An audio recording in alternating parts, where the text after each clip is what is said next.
ভোরবেলায় চারপাশ ঘন কুয়াশায় ঢাকা। রানওয়ের নীল হলুদ আলোগুলো কুয়াশার ভিতর দিয়ে ঝাপসা দেখা যাচ্ছে। দূরের আকাশে বোয়িং 777-300 এর লাল সবুজ ডানার লাইটগুলো মিটমিট করে জ্বলছে। সেহরির সময় শেষ হয়ে আসছে। রিয়াদের তপ্ত মরুভূমি থেকে 5 ঘন্টা 23 মিনিটের দীর্ঘ আকাশপথ পাড়ি দিয়ে কুয়াশা ভেজা ভোরে বাংলার আকাশে এখন অরুণ আলো।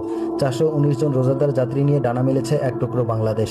জানালার পাশে একজন প্রবাসীর হাত, যিনি হয়তো তাসবিহ পাঠ করছেন।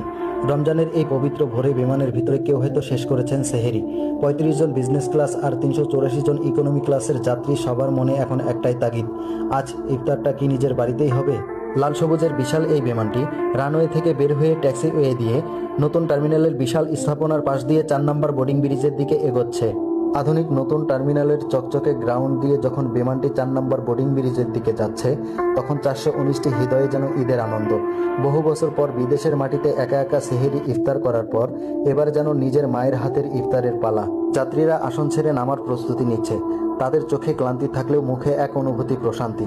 5 ঘন্টা 23 মিনিটের এই জার্নি শুধু মাইলের হিসাব নয়, এ যেন এক জীবনের প্রতীক্ষা। বিদেশের মাটিতে হাড়ভাঙা খাটুনি শেষে এই রহমতের মাসে ঘরে ফেরার তৃপ্তি চোখে জল এনে দেয় অজান্তেই। অরুণ আলোর ডানায় চড়ে ঘরে ফিরুক প্রতিটি স্বপ্ন। রমজানের এই কুয়াশা ভেজা ভোরে স্বাগতম জানাই প্রিয় মাতৃভূমিতে।